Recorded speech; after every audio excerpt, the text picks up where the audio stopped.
Yeah, I just went ahead and hit record. We're live. All right. Do your thing. All right. Welcome to No Apology with Emilee and Chris. So glad you are with us.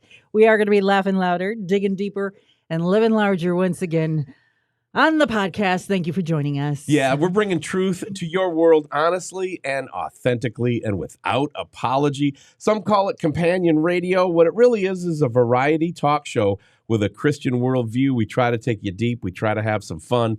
Hit the subscribe button. Tell your friends. It's going to be a great show today. Mike Shaw's in the building. We have Right On Way Off coming up later in the program. Also, my Salvaged by God deep dive. Mm-hmm. We're going to look at Galatians chapter 1 and talk a little bit about the authentic love of God. Love it. And before we get to how we always start the show, were we going to do those notes, letters, questions, comments that came in? So now, are we not going with mailbag? Because I used to always call it the mailbag. We can't go with mailbag. Why? That's not even a thing anymore. Well, that's how so old school. When was the last time in 2003, when we started the Chris and Emilee show, mailbag was a hit. When was the last time you even got a letter? Like, dearest Gwendolyn. Yes. You know? It's been a fortnight since I've written thee. No, they come in off Facebook. They come in via email. People are reaching out, and so we bring them on the show. We get them from all over. But we're doing that today, right? Yes, we are doing that today. But here's the thing: it's almost all electronic. It's almost all digital. Okay, so you don't want to call it mailbag. So now, but when you go to freshroadmedia.com, it says right there, sound off. Sound off. So we're going to be doing a sound off thing. Are we doing that before or after Salvaged by God? Let's do that later. All right. Let's do that after Salvaged. It's going to be the opening like segment. Leghorn over here. It's going to be the opening segment, which I will announce momentarily. Right. Then it'll be Salvaged by God deep dive. Then it'll be sound off, not mailbag. Don't ever say mailbag again. You squeezed it in. And then it'll be Right On Way Off with Mike Shaw. So it is the Granny Rant. Yes. And Granny from the Hillbillies, she's Beverly Hillbillies. She said if common sense was lard, most people wouldn't be able to grease a pan. Here's our Granny. It's Emilee with the Granny Rant. Da, da, da, da, da. Is that my equivalent? I almost have the hairstyle going on in the glasses. You're getting close. Today's Granny Rant, I want to talk about the uglification of society. And yes, that is a real word. Everyone I've said that to is like, what? Is that even a word? But to be fair, to be honest, I really didn't know that either. It's a new word that I learned. In the last several months, actually, not months. In the last several decades, there's something that's been going on that we all are noticing, and it's leaving some of us just scratching our heads. And to put it simply, we are seeing a change in our society, a visible change. Now, all you really have to do is let's just take pictures of like the movie stars of the black and white era and compare them to the movie stars of today. And there's a distinct difference. You mean like her? Not talking about Granny. Okay. But I am talking about like the likes of Gary Cooper or Cary Grant with their tailored suits and every hair was in place. You had Grace Kelly. You had Betty Davis. And they'd walk down that red carpet in their beautiful gowns. And they looked beautiful. Yeah. They really did. But contrast that with today, and the red carpet really looks more like Barnum and Bailey, right? It has changed. It has changed. I mean, we are seeing half-naked women and men in dresses. That's what we're watching now when we turn our attention to Hollywood. But it is not limited just in that spectrum, just in those few people that sometimes we like to think of them as disconnected. They don't really know what it's like to live in the real world. But I always wonder if part of it is apathy, where they just don't care. Like me today. I mean, I didn't think it was going to be 80. I didn't think it was going to be 80 degrees. I just put on my favorite Berlin Raceway sweatshirt, and it's really hot. It's 80 degrees. And then I added this black and red and white sweatshirt. I decided to go with green sweatpants. Not because I chose to. It's because I didn't care. I didn't realize it until after lunch. I'm like, I'm like a walking Clash thing. Why did you not help me get dressed today? It's really casual. You're really casual today. I am uglification. But you're right. It is different. Yeah. And I don't want people to get confused because I'm not saying like, oh, the people from the black and white movies, they were the good people, and the people in the movies today, they're the bad people. This doesn't have anything to do with morality or immorality at all. It's something that we're seeing, and it was finally identified, and I finally wrapped my brain around it. My dad grew up during the Depression era. And I remember as a child, he would tell me how his mother never let him run around with a hole in his pants or in his shirt. That was repaired immediately, right away. Now, they didn't have a lot, okay? Yeah.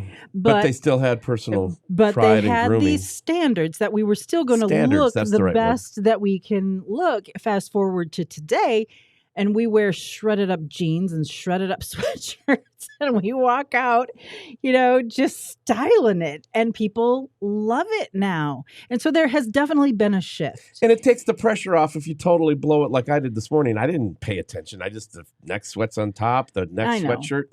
But the thing is, I am. The people with the ripped jeans and the ripped sweatshirts and stuff, like, they do care.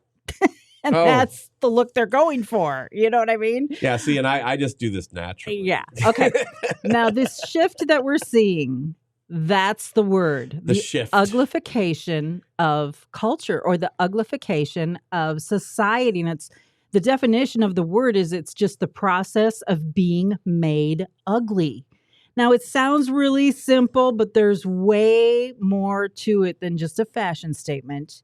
And it's way more sinister than what you might think.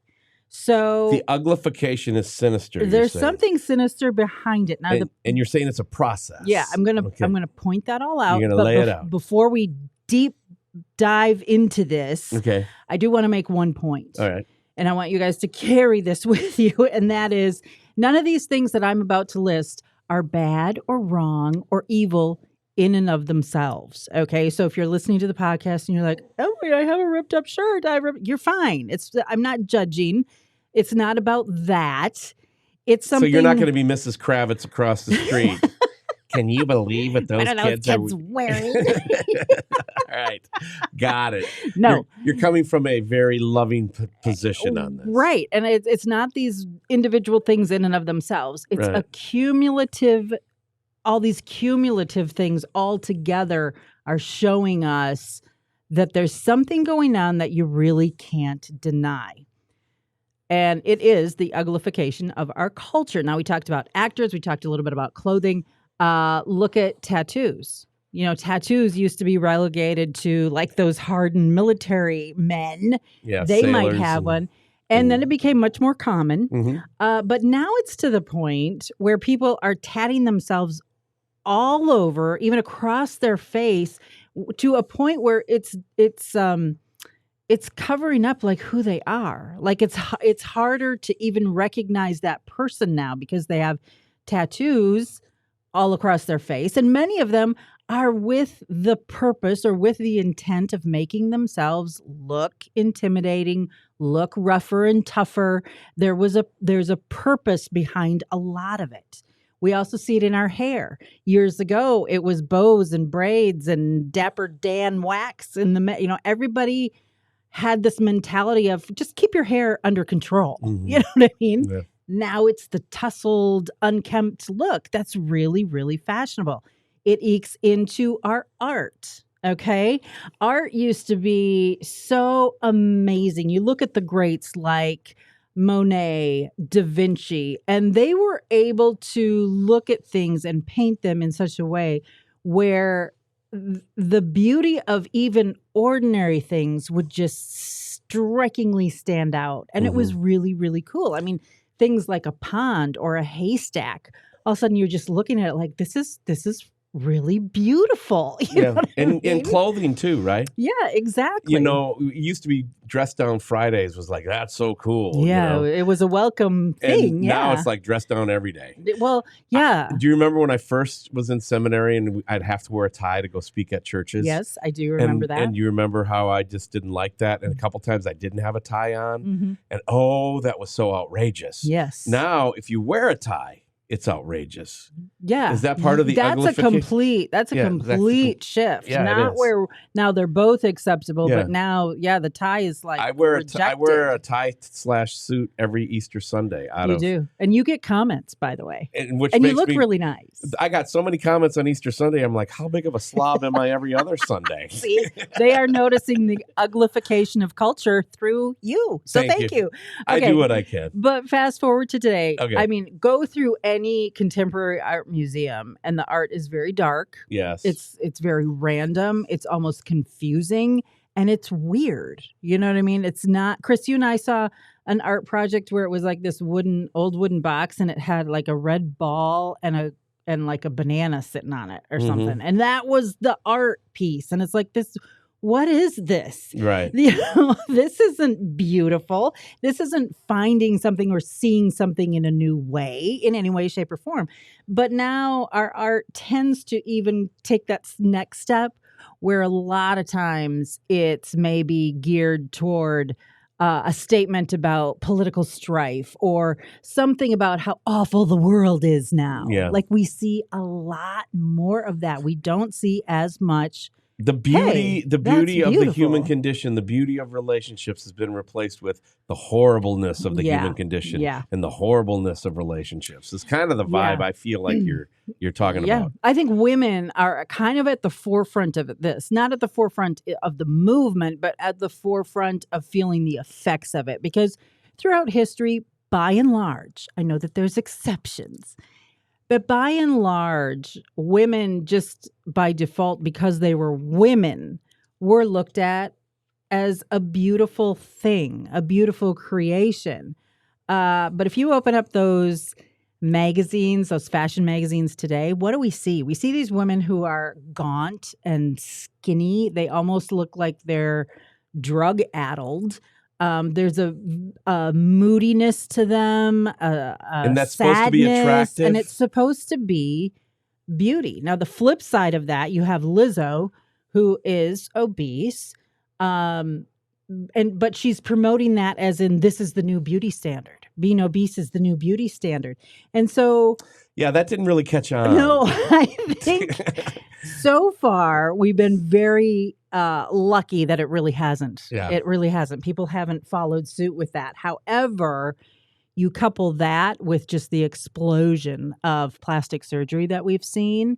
None of this is a realistic picture of the beauty of women. Mm-hmm. I mean, like Mona Lisa. Yeah. What about Mona Lisa was so I've never found her to be a looker. Well, that's just me. That kind of makes my point. There isn't anything strikingly wow about her. I mean, she just has brown hair parted down the side. She's, but she I don't looks care. Angry, like I've had to sit here for a long time, Leonardo. Maybe he captured the beauty of her anger. I don't know. I don't know either. The point is if you ever look at that painting in real life, you're looking at something extraordinarily beautiful. You really do. Yeah. So remember when moms used to vacuum and do the dishes in a dress? I don't know how they did that. But yeah, now, you remember Wally and Beaver's mom? Yeah, Pearls and high heels in the kitchen. It was happening. Exactly, they did. And now we go to the grocery store in our pajamas. And that's no judgment because I've done that. Like, admittedly, I have done that. So it's not being judgmental. Well, you know those Walmart videos they have? You know, I always look for relatives. What are the chances? Pretty good. Exactly. Or see somebody we know from the neighborhood, right? And lastly, movies. Movies have really drastically changed. They've gotten a lot darker. They are strange. The stories that they tell aren't even really that uplifting anymore. Nobody can tell a good story anymore. And they're almost always dripping with some sort of sick, twisted behavior that's presented as normal. Mm-hmm. Well, the Academy Awards now, you can't even be nominated for Best Picture unless you check at least 2 out of the 5, and has to put something forward that's usually anti-biblical. Even food has gotten ugly. Chris, we've watched TV and like some fast food commercial has come on, with a burger that's just like piled with fries and everything, and it's just dripping and falling. But that's not uglification. That, Chris, both you and I have on occasion looked at some of that food on, those fast food commercials and went, that looks disgusting. Yeah, I mean, it was like, come on, you got to shoot it better than that. But I've also, on the flip side, seen many fast food commercials, and at 9 o'clock tonight, I'm like, well, tomorrow I'm off the diet. Hey, so, yeah, they know their audience, that's for sure, right? Right. Okay, well, something obviously is horribly wrong. Did you hear KFC came out with a chicken pizza? It's amazing. I've not had it yet. I thought that was going to be like a one-liner. I was expecting a punchline after that. It's a chicken. I don't know. I got to try it though. A chicken pizza. Is that chicken made with chicken? Is that a pizza made with chicken? Made or with is it chicken. A pizza to feed the chickens? No, I doubt it. I don't. Anyway, that summarizes the uglification of our culture. But here's what's really interesting, because I looked into it. And honestly, there was a meme that I saw that kind of sparked my interest. And I'm like, this guy I think is onto something, Chris. And I gave you that meme if you want to throw that up there. There you go. And it's just a guy. He's at like a sporting event or something. But of course, there's piercings and tattoos. And the people even like black out their teeth and drill them out and put other stuff in their teeth and so on. Anyway, it says this, because this is what tripped my trigger. This is what made me go down this rabbit hole. It says the uglification of everything is a very effective psychological demoralization tactic used to weaken an enemy without them knowing. When you make everything ugly and confusing, you can remove a human's ability to resist their takeover and even remove their will to live. Oh, interesting. Look at our architecture. Look at the media, what media glorifies. Look at our movies. Uglification, demoralization is upon us. I don't know who it is that said that or wrote that, but that's what tripped my trigger. And His name's Jason, but we don't know him. So. There's got to be more to this, because it's infiltrating every single aspect of our life. So I did look into it, and he was absolutely right. It is a tactic, and they actually use it in war. One of the easiest ways that you can see it is if you go into like World War II pictures and you look at people that were in captivity. What did they do to those prisoners of war? They would oftentimes shave their head or cut their hair just awful short. They would give them uniforms or clothing that was very drab. Everybody's was the same, so you couldn't really tell what you were looking at as far as a man or a woman or anything like that. And it made the people look ugly. And they did that on purpose. They absolutely did that on purpose, because it was made to make the people put in that situation feel less valuable, feel less human, feel less beautiful. You feel less. And so when there's times when we're going to go out, I will use the phrase, and I have since we were, young kids when we first got married. Yeah. Are you going to put your pretty on today? Yeah. And so when you put your pretty on, do you feel better? You do. I mean, you've heard people say, I don't know what that would be like. The man, the suit makes the man or whatever. Yeah. I mean, it does have a psychological thing to it. Well, for me, I feel like it used to. Yeah. We had a phrase, and I used to have to we called them the Pat Rileys. Pat Riley, if you don't know, was the dapper basketball coach for the LA Lakers and then the Miami Heat. But back in the Laker days, that's what we said in the neighborhood. We put on our Pat Rileys. And so when you'd put them on and you'd go to work, or you'd be in the boardroom, doing corporate training that I used to do, or sales or whatever, there were times where it might make you feel good, but a lot of times it was more uncomfortable. Yeah. Much more comfortable to be in a hoodie and sweats and doing the same kind of thing. But when it's I don't know if that's part of uglification or if that's just being uncomfortable because my neck got thick and I felt like I was being squeezed to death by a really weak guy. It's definitely a time to be comfortable. There's no doubt about it. I mean, we would come home from work if you had to dress up for work. And what did you do? You kicked off your shoes, you loosened that tie, you threw off your jacket. So there's definitely a time to be comfortable. There's no doubt about that. It almost makes you stiff, but yet you felt like you were more professional. Exactly. You accomplished something. It gave you kind of confidence. There's nothing worse than, okay, I have to give a presentation and, I spilled coffee down the front of me. everything goes through your head, like, what are they going to think of me? I can't even control my coffee. How am I supposed to lead them in this, presentation, yes. stuff like that. Well, let me tell you from experience, after about 5 or 6 of those events, you get used to it and it doesn't bother you anymore. I have preached with dog prints on my shirt, paw prints on my shirt. Yeah, but you were in rural America, so it was okay. Anyway, so if you can make people feel less lovely, make them feel less valuable, less like a human, it tends to make it easier for them to just give up and to yield and give up the fight, so to speak. So you're saying it's a psychological tactic. It's a psychological tactic to break your enemy down, but it also has another effect on the people who are holding them captive. If you can make them ugly, you make them less human. You make them less appealing. You make them less valuable, and it's easier then to mistreat them and abuse them or harm them because your mind gets conditioned that they're less than human, and it removes that moral conflict within you if you have an inkling of, I don't want to hurt somebody because they're a human being. You know what I mean? So it's a war tactic, but it can also be used on society. And that's what I really think is at the heart of all this stuff. They can use the psychological When you say they tactic, using this, who is they and what are they using? People who are in very influential positions or in high power So you believe this is part of the destruction of our culture that's been planned? Yeah, I believe that Hollywood very intentionally puts that imagery out there for us. I really do. Well, we can testify from feet on the ground in Hollywood that, the evil then is leading the show. Right. Is that what you're saying? Well, yeah. I mean, there's a lot of people behind the scenes and behind things that maybe you don't know who they are, but they're making decisions that really do lead us down the path of not caring, having a little more apathy. It doesn't really matter. And once you start going down that road, it is easier for you, like I said before, to give up the fight, to not really care. Is it really that big of a deal? But what about the other side of the coin, though, Emilee, where, you want to be accepting and you don't want to, make major things out of minor things. And a lot of times, that's minor. And, there was a church that wanted to talk to me when I was a free agent.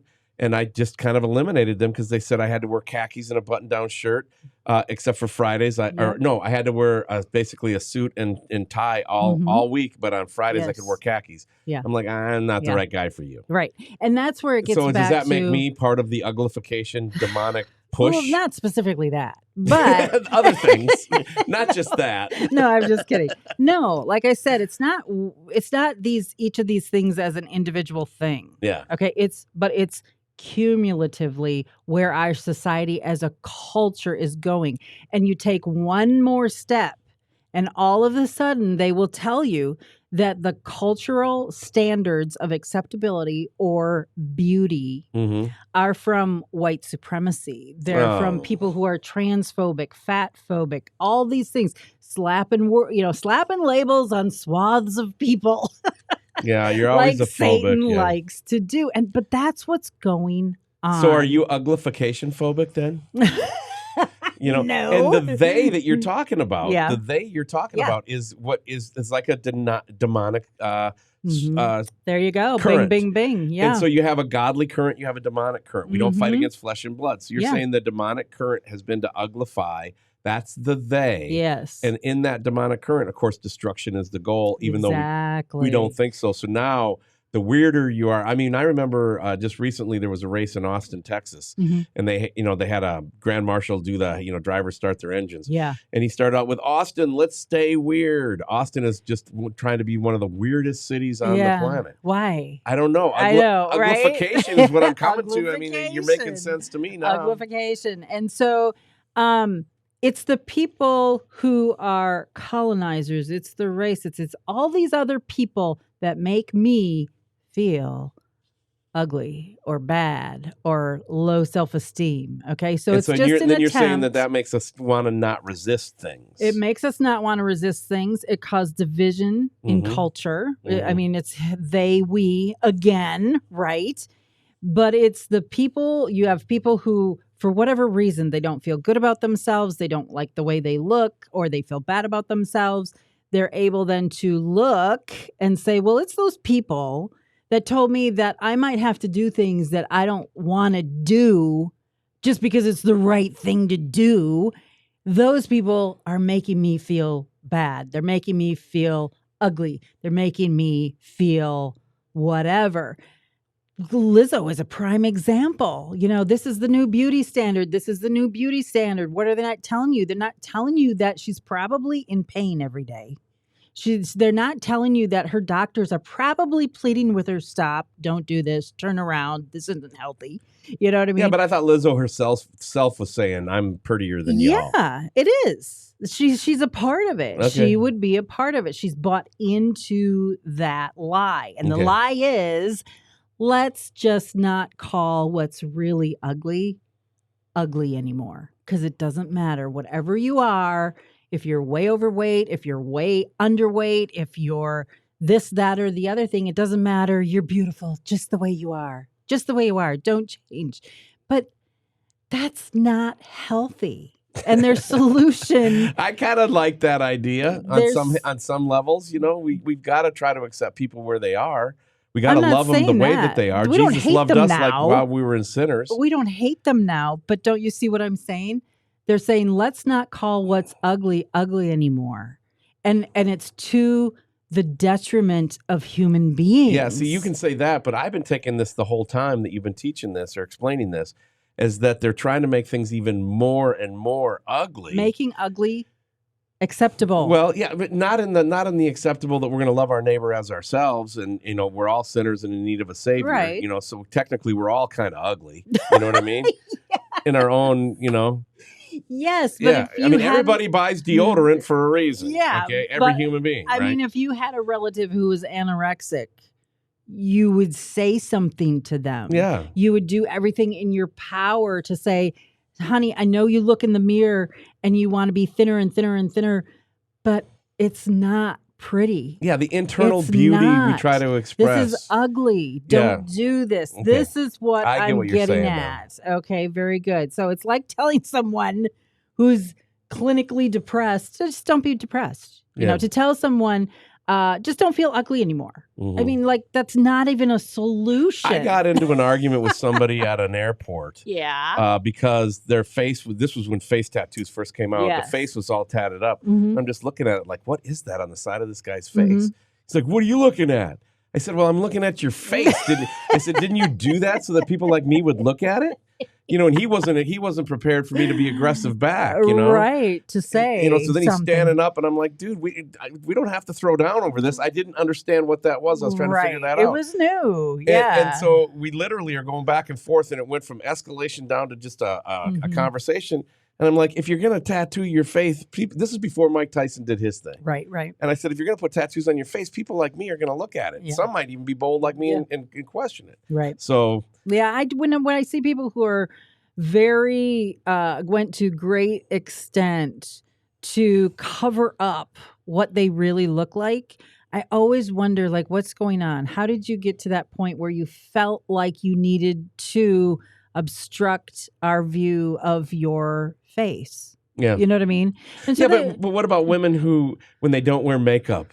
Like that one time you went to the mall with me and somebody took a picture of you and put it on Facebook. You're so brave. You're so brave. And then we kept saying, That's not a compliment. That's not a compliment to say you're brave because you showed your face. I'm not wearing makeup. I'm standing up against uglification. Uglification. Right. I am just the Mona Lisa. Let's just put I want to back you up to white supremacist, misogynist, racist. Yeah. What is going on there as far as uglification? What's your point there that if we say something's not... As we move down in other words, road, everything is pretty, and if you say anything's ugly, even though we're making it as ugly as possible, then you have a problem. Well, and we're making it as ugly as possible so that you'll have less resistance. You just will become apathetic. Right, exactly. Would you ever go up to somebody who's all tatted up and say anything to... No, never. But here's the thing. More than once. But here's the thing. A lot of times those things are cries for help. I mean, sometimes. they just are, sometimes. And I'm, again, if you have a tattoo, I'm not talking about that. I'm talking about extreme, cumulative, over the top, and now you can't say anything path that our culture's going down. Keep that in mind. None of these things in and of themselves are bad or wrong, as I said. You're talking about the demonic current that comes from Hollywood versus the righteous current that comes from the Christian worldview. Exactly. In general terms, uglification is a way to get people to be more apathetic. Don't say anything. Back down. Don't resist. Don't say anything. And I'm sure shame then falls away. Exactly. See, you can tell anybody, I'm going to just wrap it up here really quick. You can tell someone who is living in a dark, bad, sinful life. You can say to them, don't feel bad about that. Don't feel bad. But guess what? They can't. They can't not feel bad because people have consciences. Mm-hmm. People have feelings. And the reality is that things that you do, things that I do will make me feel a lot of different things. And sometimes it's ashamed, or sometimes it's I just feel like I have let people down, probably because I have. You know what I mean? No, and so you can't not just, you. You can't just tell someone don't feel that way anymore. It's going to keep hounding them no matter what you try to do. Shonda Pierce, Laughing in the Dark. I recommend that to anybody that that's dealing with depression. Yeah. Here's literally the godmother of Christian comedy, Shonda Pierce, was fighting depression, and Christians were telling her, well, if you just love Jesus more, you'd pull yourself out. Pray. And it's like, no, she needed some medicine and some help. Right. Sometimes that's the case because we recognize something was wrong. She can make thousands of people laugh night after night after night and go back to the hotel room depressed. Laughing in the Dark, Shonda Pierce, look it up. Go ahead. Okay, so number one, we all need a place to take our hurt, our shame, our guilt. We were not created as human beings to carry that around day after day after day after day. Number two, Jesus is that place. Not only is he that place, but he's the only place that you can go and completely get rid of it. Because he says, cast all your cares on me. I care for you. We can do that. All of it. The hurt, the ugly, the everything. And then lastly, we get, that's not the end of it. We get to make a great exchange.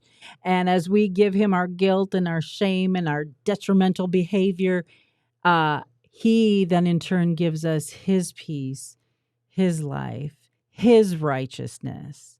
So if you don't turn to Christ, you will be forced to continue to carry whatever it is that you're carrying around. You can try to put it on someone else and say, oh, it's a certain race of people that make me feel this way. It's a certain political party that makes me feel this way.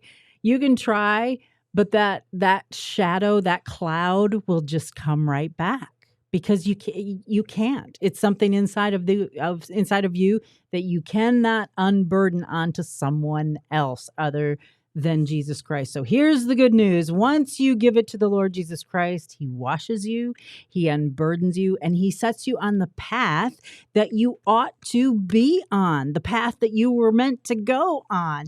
And when you get there, then you're able to start letting go of those ugly things and acknowledge, yeah, that was an ugly part of me. That was an ugly time in my life. That was an ugly thing I did. That was an ugly way of thinking.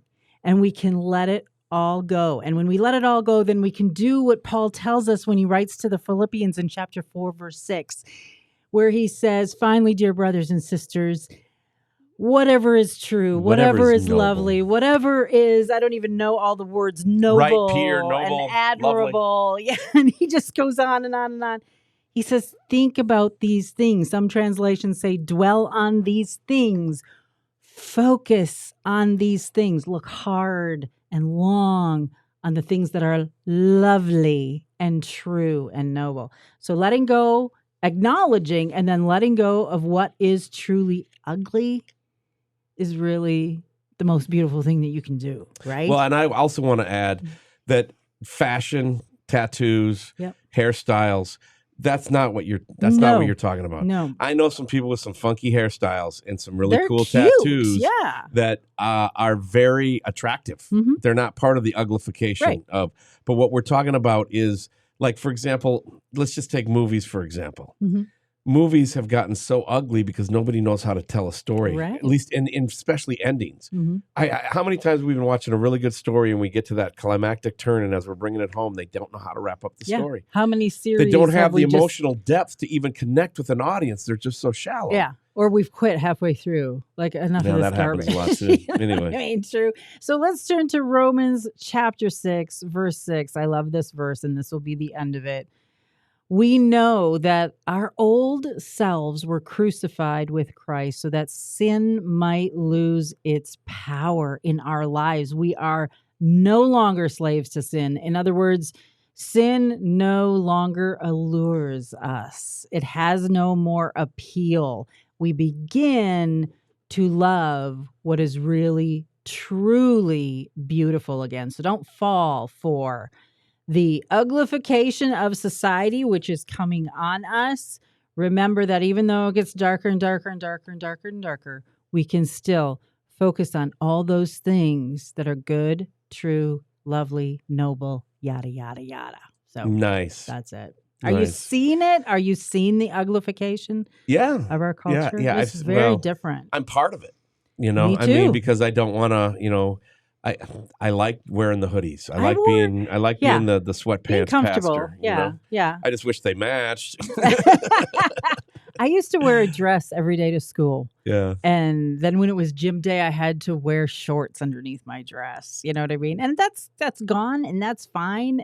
But things have drastically changed, and I don't really see it turning around. I think we just kind of keep falling further and further. I think into weirdness. When you get back to the demonic current, when we talk about that, I think people understand what you're talking about. Let me give you an example in the automobile industry.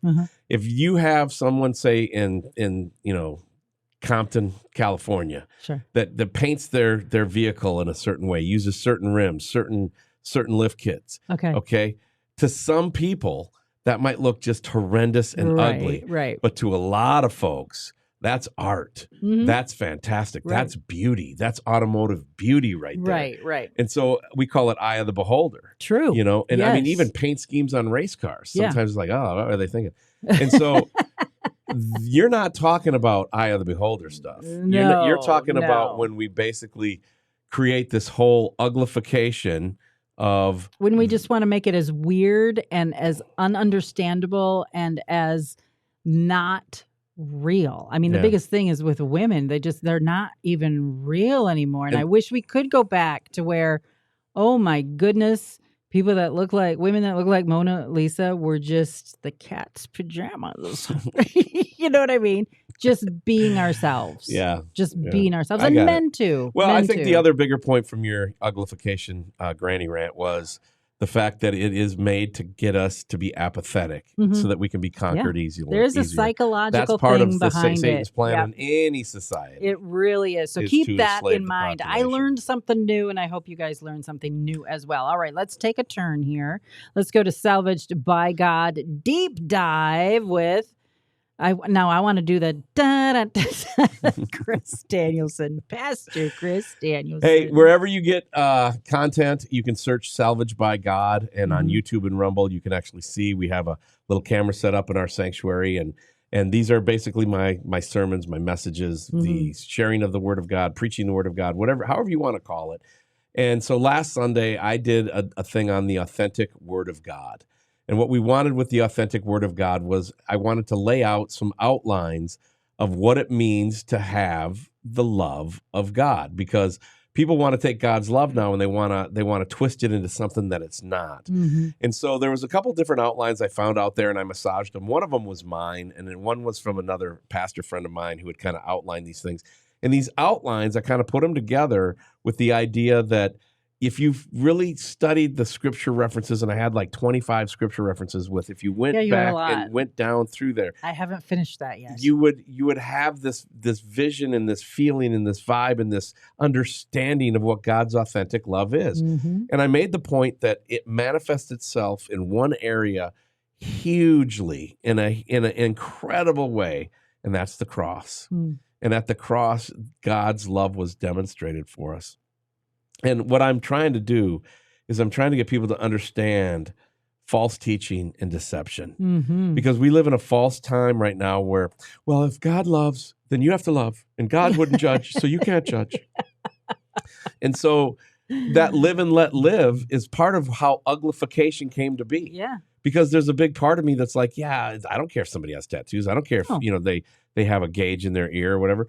But what you're talking about is a I keep calling it the demonic current. It's a bigger agenda. There's a bigger picture going on, yeah. And I believe the same thing is with false teaching and with deception. Mm-hmm. And so if we go to Galatians chapter 6, that's where I'm going to go for the scripture portion of today, because it wasn't part of my messages. But it starts in verse 6. It says, I'm amazed that you are so quickly turning away from him who called you by the grace of Christ and are turning to a different gospel. Yeah.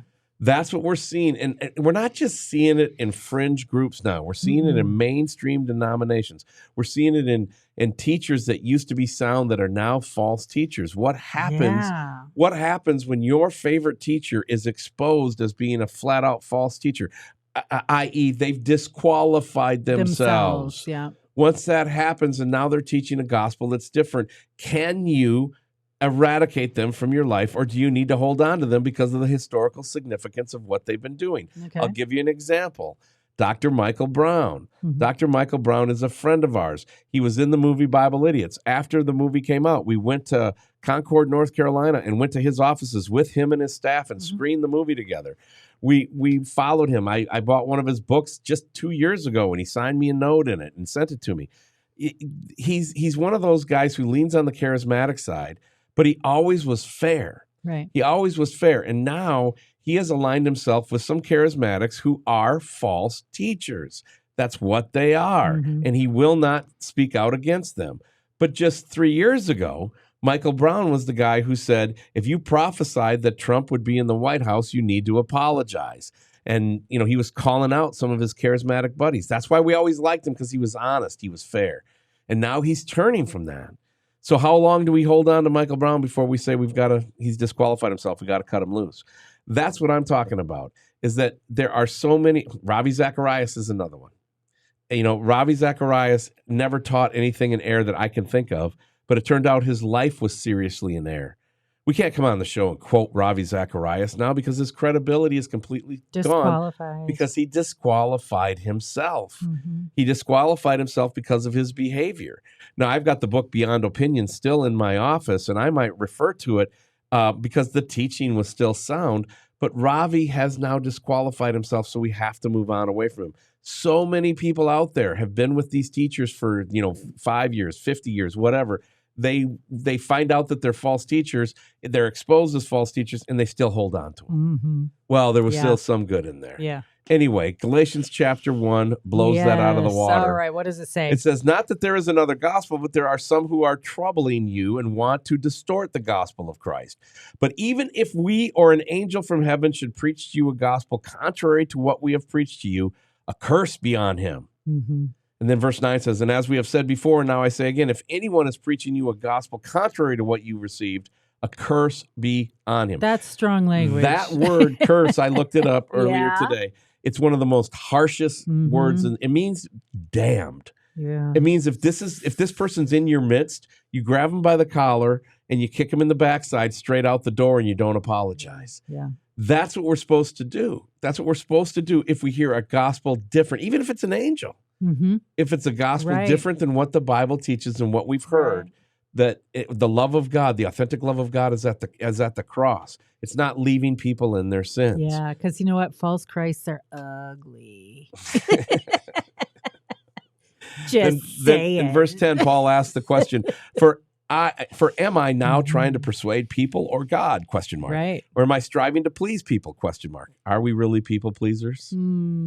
I haven't noticed I've pleased too many people. If I were still trying to please people, I would not be a servant of Christ. There you go. That's what Paul says. And that is my Salvaged by God deep dive. All right. Today, Very good. I love that. That's good. You actually took what your sermon was and you even built on that. Took us even deeper on that. I loved that. I mean, you can go deeper into like 5 different ways. How can I love my family better? How can I be better at church? How can I be better in the community? How can I be better on the job? And I wanted, how can you be better with the gospel truth you've been given? Yeah.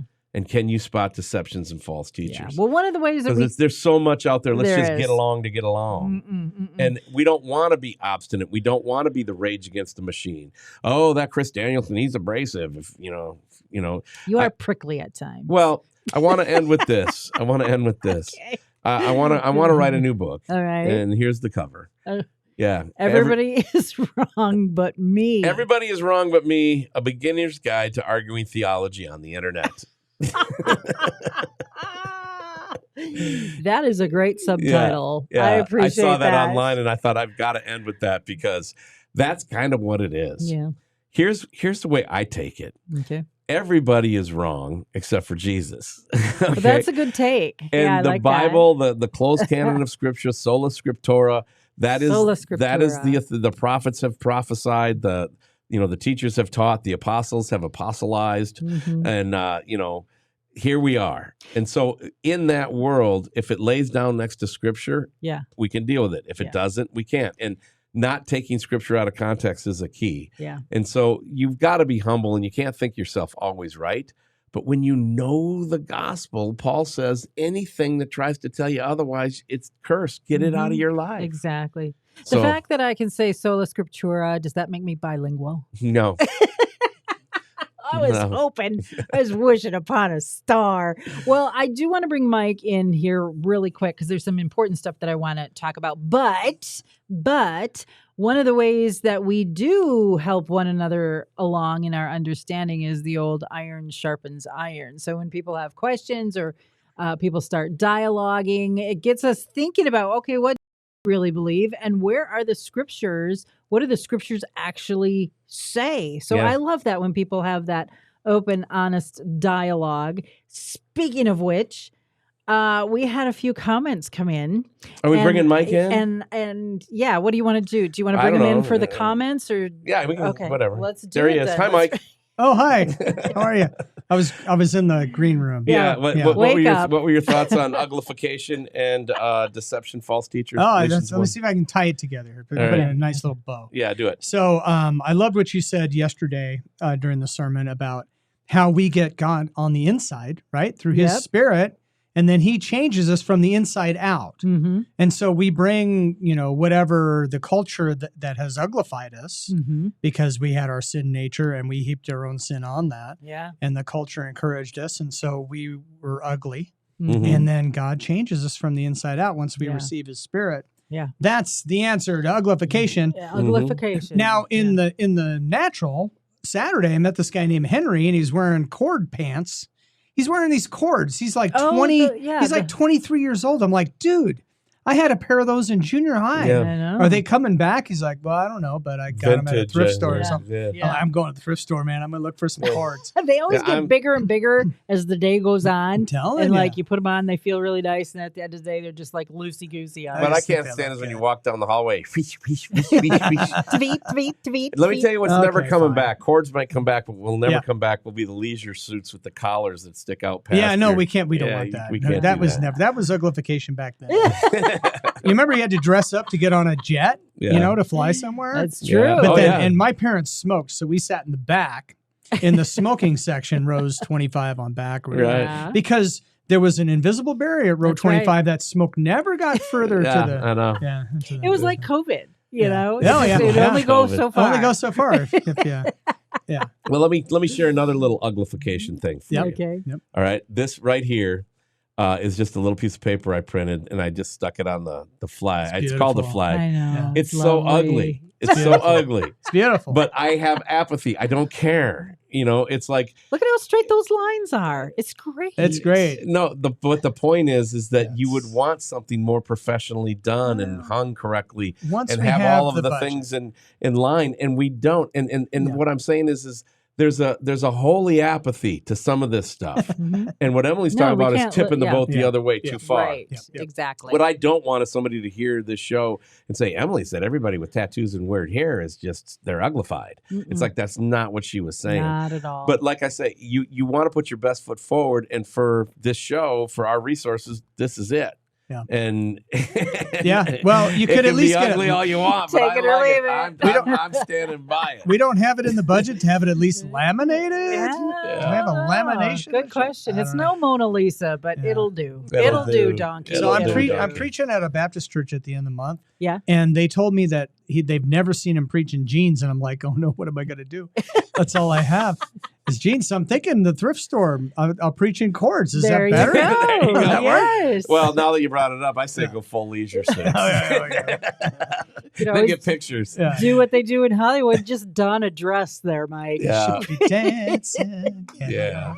So are we doing sound off or mailbag, or what did we? We're doing a lot of things. We're gonna do mailbag first, if that's okay. Are you gonna call it mailbag? The electronic mailbag. I hate myself so bad. The inbox. Can That we call is it the the inbox? uglification How about of Emilee? No. It doesn't. This show. It doesn't matter what happens with this show for the rest of the time because I just won. Wow. Because she's like, we should never call it mailbag, and then she goes, "Are we gonna do mailbag?" She did. She did do that. It's an old habit from back in the day. On Time the to website, sound off. if you go to freshroadmedia.com, you can actually click on a button that says sound off. Right. Leave a voice message through your computer speakers, and we might use it on the show in the future, or we might transcribe it. Depends on the connection that you have. But sound off is what Emilee wants to do when people reach out to the show. Exactly. Yeah, this is Bob in Baston. So, I have three of them, and they kind of came to us over time a little bit. So when we did the mailbag bit back in the day, not the sound off, yes. No, when we did it when it was called mailbag back in the day, sound off, formerly known as mailbag. You would gather some, and I would gather some. One of us had the lead on it. We knew it the day before. The other was not told what was happening. It was just we wanted a spontaneity reaction. I know what these three are, but I know just so that we're all clear. I don't know what the. Normally, we do the spontaneity thing. Today, I know what the questions are. All right. I've the solved. statements. Full disclosure. All right, here's the first one, and the first one was directed to you, Chris. He says, I used to listen to you when you were in Arizona, found you by accident about a month ago. Maybe it's a guy. I raised my kids, taking them to school, listening to the Rush Hour Riddle and all the other fun nonsense that we always brought, but we always brought it back to the Bible. Glad I found you again. That's from Jonathan from Mesa, Arizona. Yeah. Sweet. So, Well, great. Thank you, Jonathan. I'm so glad that you found us again. Thank you for subscribing. I think he subscribed to the Rumble page, if I'm not mistaken. All right. But whether it's YouTube or Rumble, please subscribe, follow, or whatever it is on any of the audio channels, Spotify. By the way, if you started listening on Spotify to No Apology with Emilee and January rolled around and you're like, we haven't gotten any new content, it's because you got to unfollow and then refollow again. It's a long story with Spotify, iTunes, wherever you've got it. Tell somebody. I'm so glad that Jonathan found us again from our audience from way back in Arizona. Yeah. And we're we're a variety talk show with a Christian worldview, want to have some fun, want to dig deeper, want to lay some stuff out. So thank you for finding us, Jonathan. Yes, help people not to just stumble upon us. Yeah. Tell them all about it. Okay, next one, both Emilee and Chris. What happened that would take you to Iowa was the first question. I thought you were from Minnesota. I remember you being in Michigan and thought you left to make movies. What am I missing here? Sheila Ann. She's from Hudsonville, Michigan. Yeah, nice. I remember Hudsonville. Yeah, I answered that one typing. Oh, did you? Yeah, but just using the question on the air. Yeah. What happened? What happened to you guys? Emilee decided to uglify me, and then that happened. No. So let me ask you this. Okay. Yes, we left Michigan to go make movies in Alabama.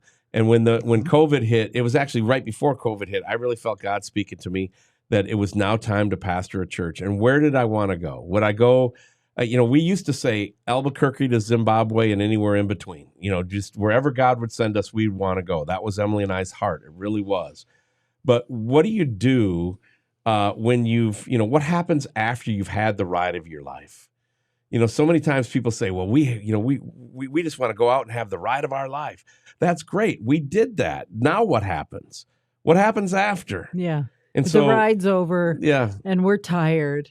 You look at the pictures that you paid $20 for going down the roller coaster. There you go. There you go. Yeah, this was the picture during the ride of our life. That was the one that was on billboards. Nice. And now that's us at Easter Sunday. Not so much a billboard. No. That's a couple weeks ago. We wouldn't put that up there. Yeah, I think there's a word for it. I think well, that's Chris's suit. Uglification.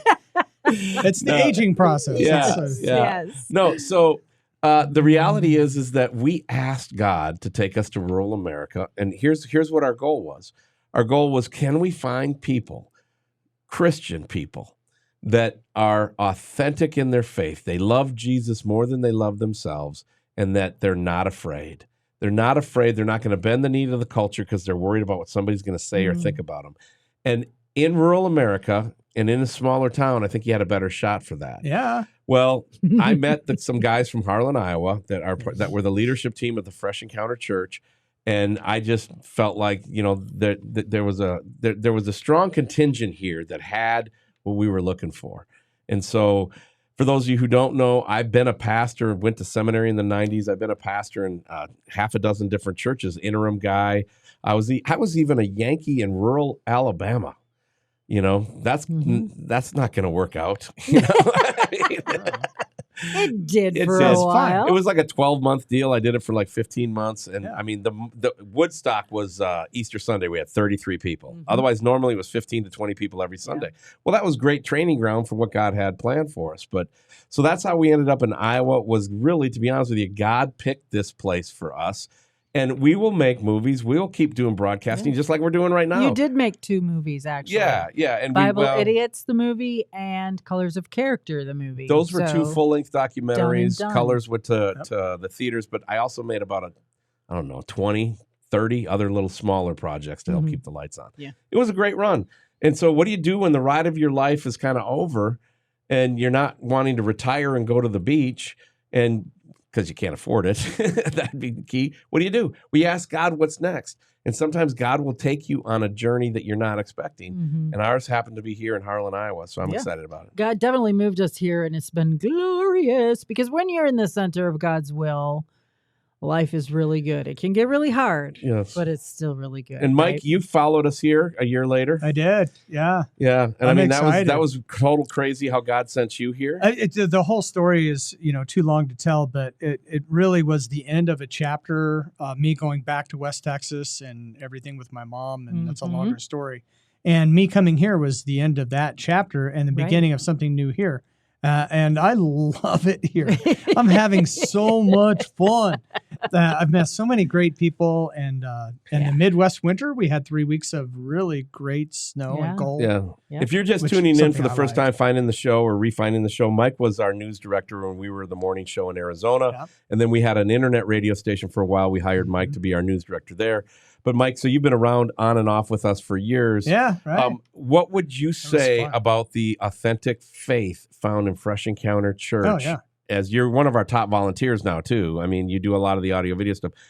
Isn't that part of what got you so excited is how awesome some of these Christians are here? Well, yeah. So that's what I was talking about. I'm just having so much fun, and I've met so many great people, and us too. That's how almost all of my friends are privileged to pastor. Are the church family here. Yeah, it's a privilege. And then a small town. I'm getting to know lots of people. I'm getting involved in lots of different things because that's just what I like to do. And so I'm getting plugged in here and getting plugged in there. And getting to know the whole town, and it's a hootenanny. Yeah, it really is. And it's kind of a unique situation, too, where like we'll have the women's Bible study. And we have a few women who don't even go to this church, but they go to another church, but they come to this one because they have friends or they have family and vice versa. So the church people will kind of, float back and forth because they know one another. And it's really a great thing. I love that. I love those familial small town ties. Wherever you're listening across the world or across the country, we want you to have that same thing with your local church. Your local church needs you. Get involved. Plant your seed there. Be there with your volunteer time. It's needed for such a time as this. Be strong, my Christian brothers and sisters, and that starts in your local church. Is that it, or there's one more. One more, Chris. All right, keep this concise, okay? We got a lot more to talk about. This actually came via Facebook. Says, really love seeing Emilee in the lead of the show, and I concur. Thank you very much. I concur as well. So you're a pastor now? Question mark. There it is. Who, how, and what allowed for that mistake? Let's have coffee if you get back to Grand Rapids. He says GR anytime soon. That's Doug from Coopersville, Michigan. Yeah, racetrack obviously guy. Someone who knows you. Yeah. Nice. Yeah, well, I was the Christian guy on the air, and I was a seminary trained guy before that. And I did a lot of stuff in a lot of churches around Michigan. Mm-hmm. He just didn't know me from that. He knew me as the vice president of Berlin Raceway, knew me as the track announcer, as the guy on TV all the time and helping people get sponsorship. And so it goes to show you that not everybody knows your story. Right. Not everybody knows your last failure, nor do they know your next success. And here's the other thing. Most people don't care. Right. They just don't care. They're trying to make it themselves. So that's why we have grace for others. But the fact that he found it ironic that I am now a pastor makes me kind of wonder, did he not know? He's picking on you a little bit there too. Yeah. I think it was just a little tongue in cheek, but But what my takeaway was, your little sign there does say salvaged. That's right. That's right. It's like, who let that out? Well, what it means is that we will impact people that we don't know in different ways. That's and so facts.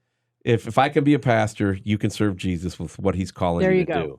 So nobody has an excuse anymore. Really suck it up and look hard at it. Yeah. All right. I would say that's my spiritual gift, as an example of what not to do. I kind of answered that question with the second answer a little bit too, so I think I'm done. All right. So thank you again. Anybody that wants to throw a question out there, make a comment, you certainly can. Go to freshroadmedia.com and just click on the sound off square, or you can send an email directly to me, Emilee, Emilee at freshroadmedia.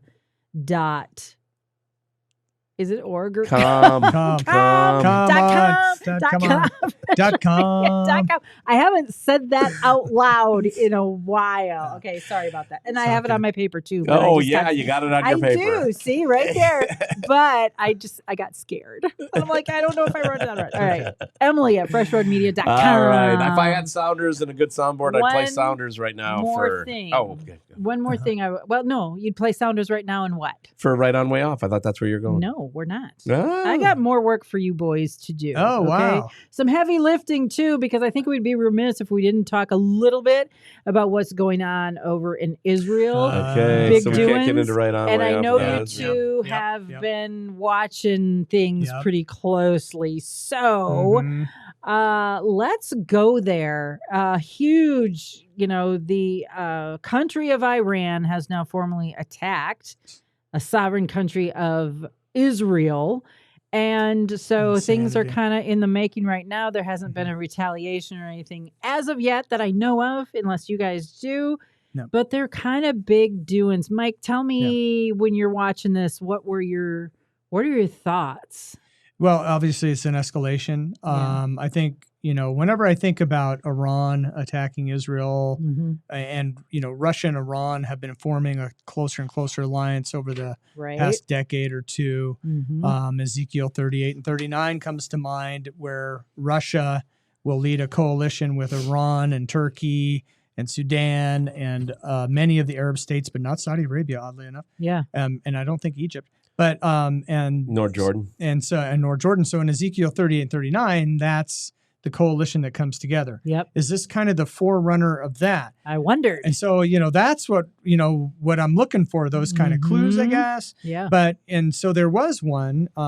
Russia warned the United States that if we retaliated against Iran, they would retaliate against us and Israel. Okay. So that is interesting as far as biblical prophecy goes. The other thing that was interesting, two things, and I shouldn't be surprised at this, but I kind of am, given the current administration. But we actually partnered with Israel to shoot down those missiles and drones. Thank you, Lord. And we had jets in the air shooting that stuff down. Great job. Yeah. And I'll give credit where credit's due. You know, whoever was in charge of that at the Pentagon or whatever. So thankful the administration did that. So thank you, United States, for standing with Israel. Yeah, as limited as you did. Yeah. And now there's an update. Yeah. We're not going to help them if there's a retaliation against Iran, which Israel is now meeting to decide, you know, how they're going to respond. Yeah. And so we'll see what the next step is and what escalation to look forward to. I mean, it's always, it's a mess. I know. And it's a little bit scary. The good news is, you know, those missiles and those drones did not get through. There were no fatalities. Miracle of miracles, right? Yeah. Yes. They virtually eliminated all of them. I did hear there was one young boy that was injured, but I don't think there were any fatalities. I think they got most of them. There might be fatalities in Syria and in Iraq because some of the old cruise missiles they sent didn't even make it. Right. They were falling short, short. And there's some talk that possibly Iran was doing that to kind of lull Israel into a false sense of security, thinking all their stuff is garbage, and that they, you know, they're keeping the real stuff for the next wave. While the attack itself was not devastating, the New York Times reports that it opened a volatile new chapter in the long-running shadow war between Iran and Israel. Definitely, because we know that Iran is behind. You know, it's all monies are filtered through to other groups and so on. And so they've always been tied to it. Did you know that Iran is 75 times larger than the Jewish state? Yeah, I believe its population is nearly 10 times larger. The two countries are more than 1,000 miles apart, and Israel has no intention of occupying Iranian land or subjugating its people. Yeah. Why then is Iran at war with Israel? That's the question that I'd like to ask. Why would you do that? Why is it at war? Well, Israel declared its independence in 1948. Iran was one of the first Muslim countries to recognize the new state. Did you know that? I did not know that. Yeah. However, when the Ayatollah Khomeini ousted Shah, the Shah of Iran. It changed dramatically. That was my junior high experience. That was going on in 1979 Islamic Revolution. He severed all diplomatic and commercial ties with leadership. In our lifetime, never has a bigger story been leadership matters. Yeah, it's true. For sure. About 30% of Iran is known to back the Ayatollah. The 70%, I think they don't. That just goes to show you it doesn't matter. How many people want freedom in America if the leadership is able to circle the wagons and do what they're doing? It doesn't One just matter. fills in for the other. Yeah, exactly. Yeah. Then you got the little Satan and the great Satan. You know, that discussion. I've got a bunch of research here we could go into, but I'm just gonna go to John 10:10. Okay. As they strive to enact their, deluded vision of the future through violent means, Jesus had words that I think could apply to Iran. Okay. And deception fits them well. It said, "This is the judgment. The light has come into the world. People love the darkness rather than the light because their works were evil. For everyone who does wicked things hates the light and does not come into the light, lest his work should be exposed. But whoever does what is true comes to the light, so that it may be clearly seen that his works have been carried out in God." And I'm sorry, that is John 3:19 through 21. John 10:10 is to give us life and give it more abundantly. Right. And so, the temptation is, for us to immediately, say, just carpet bomb Iran, Israel, go for it, But there's so many people, that 70%, there's so many innocent lives. I don't want them to temper their response. But what I am really struggling with is that, every time I turn around, I get a little news alert on my phone. There's more protest groups in America they shut down the Golden Gate Bridge since we started recording. Oh, really? Yeah, protesters for Hamas. Yeah. How can we get to over 60 to 65% of Americans that now believe Hamas is the oppressed people with what they did October 7th? Well, give the age group of those Americans, because you gave that stat yesterday, but it's the younger folks, right? It is the younger generation because I think they don't know the history. Right. But when you go back to history, speaking of the uglification of a people group, look at the women living in countries like Afghanistan, Pakistan, Iraq, Iran, how when they're forced to, like Chris said, when there's leadership change, Now they're wearing burqas. They're all in black. They're completely covered up. That's not their traditional dress at all. Yeah. And yet this uglification has an effect. It has a psychological effect on people. There is just no way of getting around it. There's another example of just that. Well, I've been studying for my sermon, and I don't know if I was going to put this in there or not for this week, but we're talking about falling into walking in the light, right? Mm-hmm. So here's some research from today. I don't know if I'm going to use this in the future or not, but when you talk about walking in the light, think about this. Abraham Lincoln died on this date in 1865. And if you could have warned the president before he went to Ford's Theater, would you have done so? The Titanic sank on this day in 1912. If you could have warned the passengers before they embarked on their ill-fated voyage, would you have done so? Right. 3 people were killed and hundreds injured in the Boston Marathon bombing on this day in 2013. Wow. If you could have warned the people beforehand, would you have done so? Yeah. Jesus is still the light of the world. And this is from an article that I've been reading. It's fantastic. John 8:12. And the brilliant Renaissance scholar Erasmus was right. This is his quote. Give light and darkness will disappear of itself. So then the question is, nice. Do we give the light? And how do we give the light? Right. Darkness has to flee. You can't leave people in their sins and tell them, no, they're just fine. Right. And give light. Yeah. And in our culture, you can't call somebody out and say, hey, you're living a sinful life. You need to repent, because that's abrasive and that's offensive. Yeah, that's true. Yeah. That is true. So, these biblical truths and realities, they apply to people regardless of your race, what your country of origin, where you live, what your culture is. It doesn't matter. God's truth, God's word is for all people in all regions for all time. And so we can always depend on that. What about the coincidence? What's the coincidence? I just happen to have this research handy. I didn't know you were going to do this without wanting to talk about Iran on the show. I had or in Israel. Yeah. I totally did not. And look at that. Yeah. Yeah. I know, right? Well, and you can throw April 19th in there as well. April 19th is probably a worse day with Ruby Ridge and then Waco and then the federal bombing in Oklahoma City. Yeah. Is all April 19th. So this is a bad week in history. It's today, April 15th. Yeah, today's the 15th. So it's tax day, so that's kind of bad for everybody. Right. That's bad for everybody. And the other proposal I have, when you were talking about Iran, a couple things, real quick. In the 70s, Iran was a modern nation under the Shah. Women went to college. They wore bell bottoms. Yes. Not burqas, bell bottoms. It was coffee shops, everyone's, it's the whole modern everything. Exactly. And then the Shah got deposed when I was in junior high. So my friends would yell down the hall, "Down with the Shah!" It was a big joke. Anyway. So I had to live through that. And then, then we had the hostage crisis. Yes. Goodness, I remember that. And then Reagan's inauguration is when they let the hostages So free. what are we going to rename the show? The Ayatollah Emilee and the Shah of Harlan? No, we are not. Down with the Shah. Because I'm going to make you wear a burqa if you do that. So I just want to throw your beautiful and that would create more uglification. I just wanted to throw all that in there. But here's my proposal. That we start referring to Iran as their full name, which is the Islamic Republic of Iran.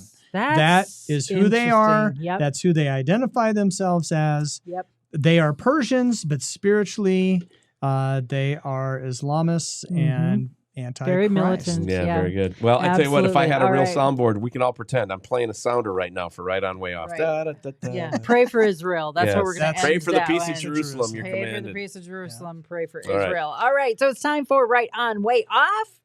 And we're going to start out with something that I think kind of applies to everything that we've been talking about today.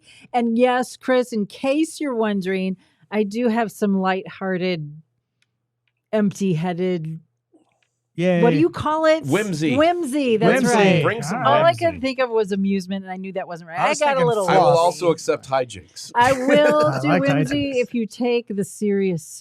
Okay. All right. Fair enough. Let's start out with the first one. The very first one is this. The first statement is the urge to save humanity, and save humanity's in quotes. Okay. The urge to save humanity is almost always only a false face for the urge to rule it. Is that right on? Or is that way off? What do you think, Chris? The urge to, quote, save humanity, end quote, is almost always only a false face for the urge to rule it. The key phrase is almost always. Okay. And I'm going to go way off. I'm going to go way off. Okay. I don't think it's almost always. I think it's a lot. Okay. I think there's a lot of times people are using that as like a smoke screen. Save humanity. But I have been around enough human beings who are saved by Jesus who really would like to see humanity bettered, humanity saved from itself, to see orphans and widows taken care of.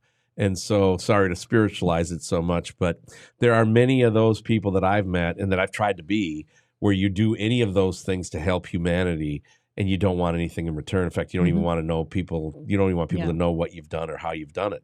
Okay. And so I'm going to go way off for that one reason. All right. And the statement that I said there, that's the caveat. The almost always is the caveat, because I could easily go right on and make a case, but I'm going to go way off with the case I just made. All right, Mike Shaw, what do you think? The urge to, quote, save humanity, end quote, is almost always only a false face for the urge to rule it. So, I mean, that is right on. I don't know about the urge to, what was the first sentence? The urge to save humanity. So it's not the urge to save humanity. It's the facade of saving humanity with the knowing that you are using that to try to rule humanity. Yeah. There's so many examples. The global warming thing right now is the biggest, easiest one. That's what popped into my mind right away. Mike, it's climate change now.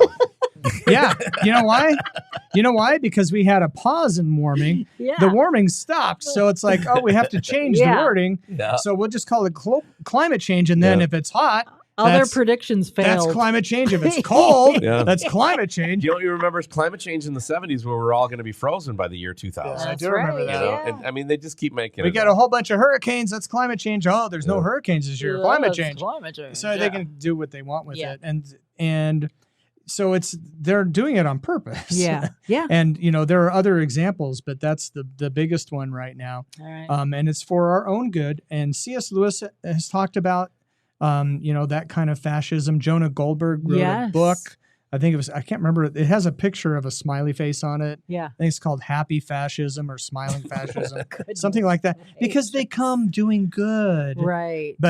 C.S. Lewis talks about doing good. Yeah. But it's the worse oppression than hell, basically. Mm-hmm. Yeah. And that's what they're So what are we? Am I right? Mike is correct. This is right on. Now, the person that said this is no Christian by any stretch of the imaginations. However, Mike, that's what I thought of too, right away. 2 words, Greta Thunberg, and Al Gore, Thunberg. And it really is. I think it was Ronald Reagan who said the scariest words you'll ever hear is, hello, I'm from the government. I'm here to help you. Yeah. Right. He also said they know so much that isn't so. Yes. The problem with liberals is they just know so much that just isn't so. So who made that quote? H.L. Mencken. He was a journalist and a writer and a satirist, but his claim to fame is that he famously dubbed the Scopes trial.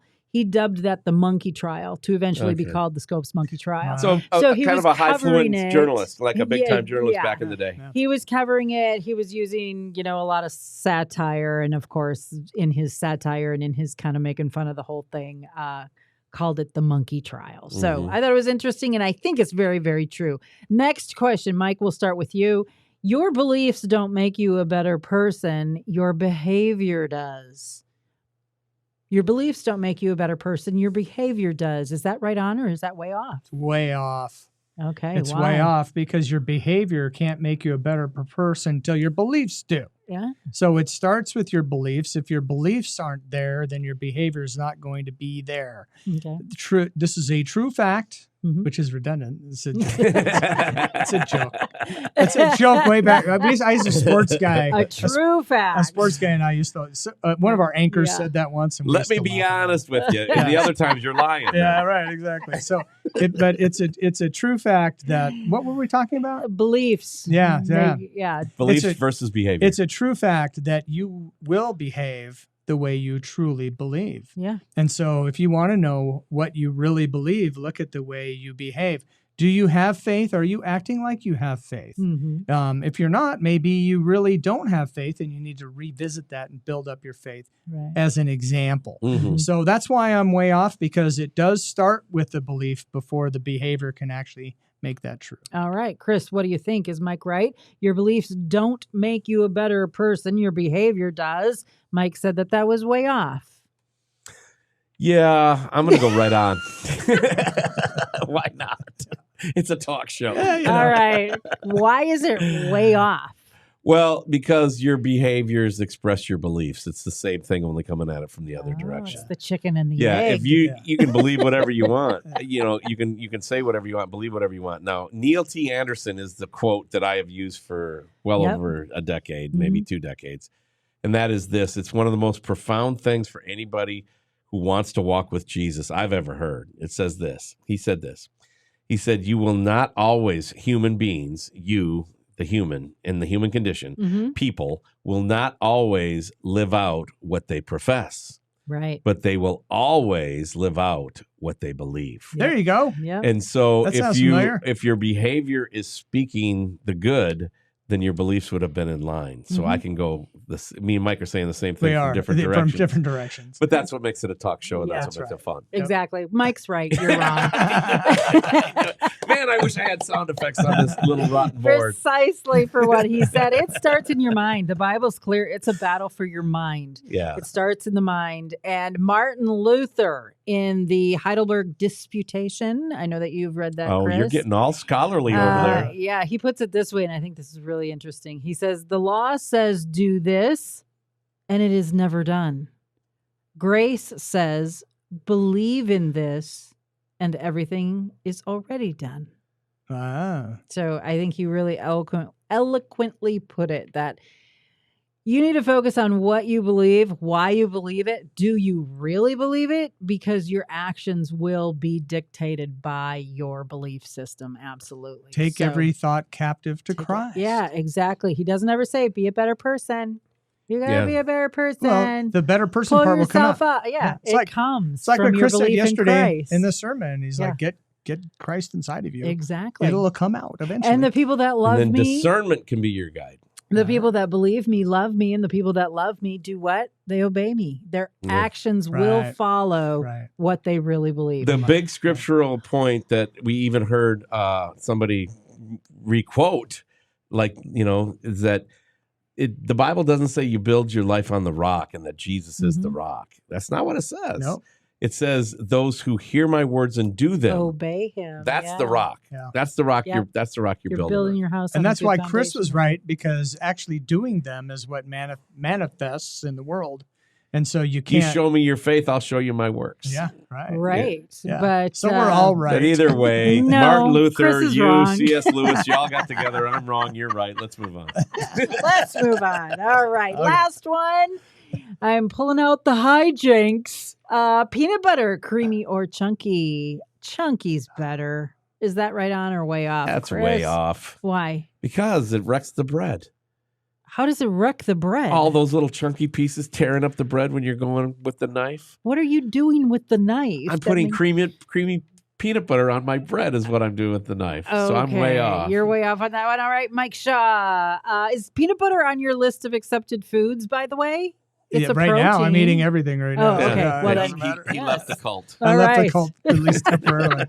Maybe permanently. I don't know. All right. Peanut butter, creamy or chunky? Chunky is better. Is that right on or is that way off? I can't decide. I can't decide. I like them both so much.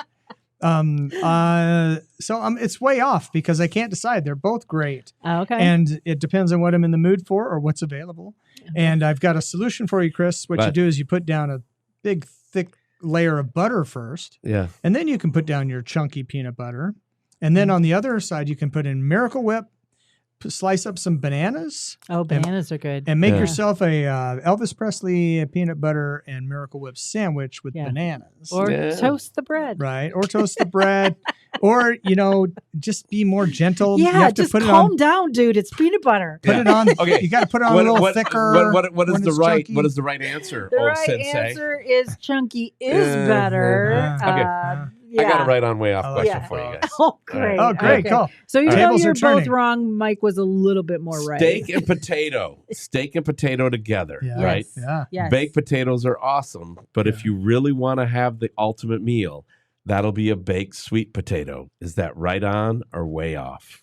Emilee? Way off. You want the regular russet potato? Not necessarily russet. Well, you want the but baker? They're good bakers. Yeah. Yeah, you want the baker over there, don't you know? Yeah, sure. Yeah. For years, we grew up with the steak and potatoes, How often was it a sweet potato? Never, except for Thanksgiving when they had to cover it with a whole bunch of like marshmallows and sugar and all that stuff. Cinnamon I do like sweet potatoes, but on a regular, consistent basis. Steak and potato means it has to be. It's a regular. Well, red potatoes are my favorite. Okay, fine. Emilee's way off. Here's the statement. If you're going to do steak and potato, baked potato is fine, but if you really want to go all out, you got to have a sweet potato. Mikey, you're right on or way off? I'm way off on that. I like all kinds of potatoes. Okay. And you know what's really cool are the small potatoes, and you can chunk them up and put like garlic salt on them and butter and bake those. Just roast them. Roast them like that. Or, I don't know how many baked potatoes I eat, the regular kind. Yeah. With just too much butter, too much sour cream. I know. I pile it on. Bacon. Okay, so let me just and you can't make lefse. You can't make lefse out of the Let me just settle potatoes. this. Let me just settle this. If you are going to have steak and potatoes, it's always nice to have a baked potato. But if you really want to go all out, you got to have a sweet potato. That is right on. You're both wrong. Sweet potatoes are the best. It's my show. You're wrong. Oh my goodness. Sweet potatoes are the best with steak, and I make it what's called the garlic squeege, and I got a little cast iron garlic baker thing. You put garlic cloves full in there. Do they have those on Amazon? And it roasts and bakes with the sweet potatoes. And then when you come it out, you cut it and you have a hot pat on, and you just kind of squeeze the garlic into the sweet potato. Wait, can you cook Nothing beats that. Yeah. Nothing beats that. And then your wife comes and cleans up after. We got to wrap the show up because I'm hungry. I got to go. Can you cook it with a regular potato though?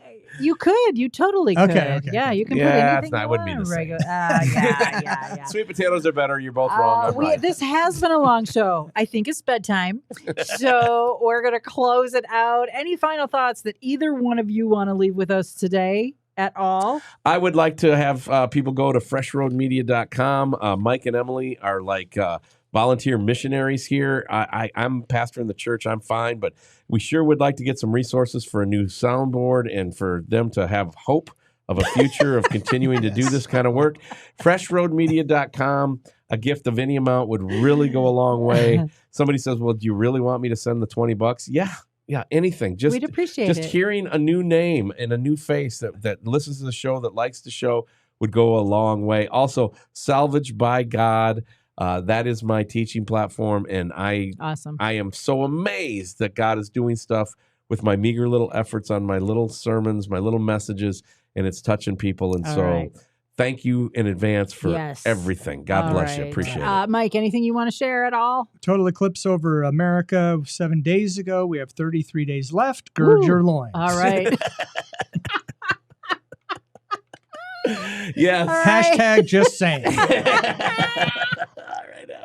All right. And with that, I'm just going to steal from Mike. I'm going to say go and do likewise. And we'll meet you back here next week with No Apology with Emilee and Chris.